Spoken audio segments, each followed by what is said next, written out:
Self-criticism. When Brahmadatta was ruling Banaras, Bodhisattva was born as the king of Indraprasth. His name was Dhananjaya. During his rule, the people were completely free from misery such as floods and famines and were very happy. Dhananjaya's righteousness and philanthropy were widely known all over the continent. At that time, King Kalinga ruled the country from his capital Dantapur. One year, there was famine in that kingdom due to drought. Hunger stopped the land. Many children perished in the arms of their mothers. The entire populace lost its nerve. This state of affairs upset King Kalinga very much. He called his ministers and asked them, "What can be the reason for the failure of rains in our land this year? What should we do to get over this menace of famine?" "O king," they replied, "when we stray from the path of righteousness, such calamities occur. For instance, King Dhananjaya of Indraprasth never deviates from the path of virtue. No calamity has ever visited his kingdom. It rains there thrice a month, and the people are exceedingly happy." In that case, King Kalinga told his ministers, "Go and meet King Dhananjaya, get him to write down the virtues he adopts in his rule on leaves of gold, and bring them to me. I, too, shall adopt them and save the country." The ministers of Kalinga took leaves of gold and travelled to Indraprasth. They met King Dhananjaya.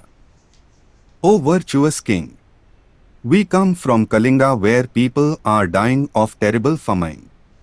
You are the very incarnation of virtue. You rule your people absolutely righteously, so that your people live happily, free from all calamities. Would you be kind enough to write down on these leaves of gold the rules of righteous administration? We shall take them back to our Lord, who will put them into practice and save our country." The ministers of Kalinga placed the leaves of gold before King Dhananjaya. But King Dhananjaya folded his hands and said, "Pardon me, wise ministers. I am not competent to write down the rules of righteousness. For once I myself had transgressed the path of virtue. I shall tell you how. The Kartik festival is celebrated in our land every third year. On that day the king has to perform yajna on the bund of a tank. At the end of it, he should shoot 4 arrows in 4 directions. On a particular occasion I shot the arrows, but only 3 of them were recovered, the 4th having fallen into a tank. It fell with such force that many fishes and frogs died. Thus I deviated from the path of virtue. If my country is free from calamities, it must be because of the virtue of someone else in the court. Kindly find out who it was." The ministers of Kalinga were surprised to hear this. They went to Maya Devi, the king's mother, and told her what the king said. Then they asked her if she would oblige them by writing down the rules of righteousness on the leaves of gold. "Ah, my friends," the venerable lady replied. "I, too, have strayed from the path of virtue once. When my elder son gave me a gold necklace, I thought since my elder daughter-in-law was rich, I should give it to the younger one. But after doing so, I was beset with remorse for having drawn a distinction between my 2 daughters-in-law. How am I competent to write down the rules of righteousness? Please find someone else." Then the ministers approached the king's brother, Nanda. But he, too, confessed that he had transgressed the path of virtue.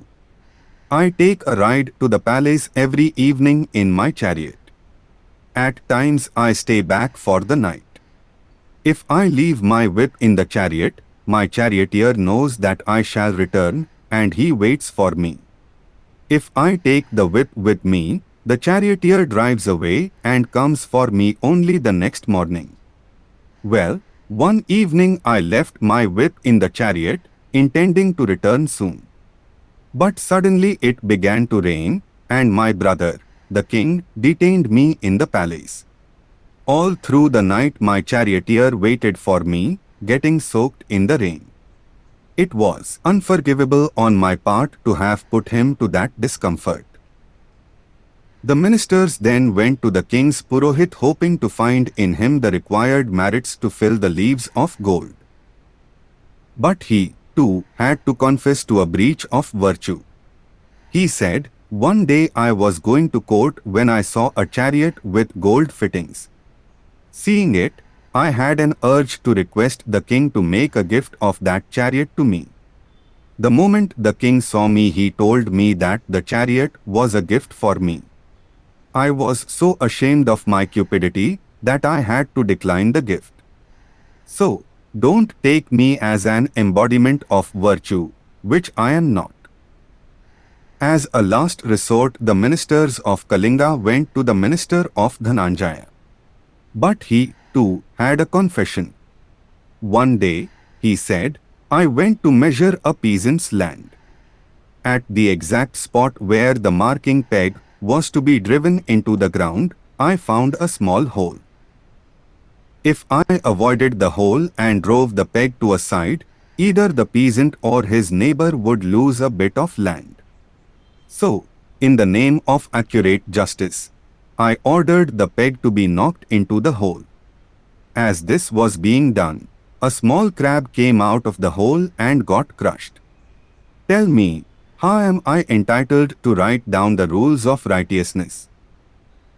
The baffled ministers of Kalinga were at last struck with a bright idea.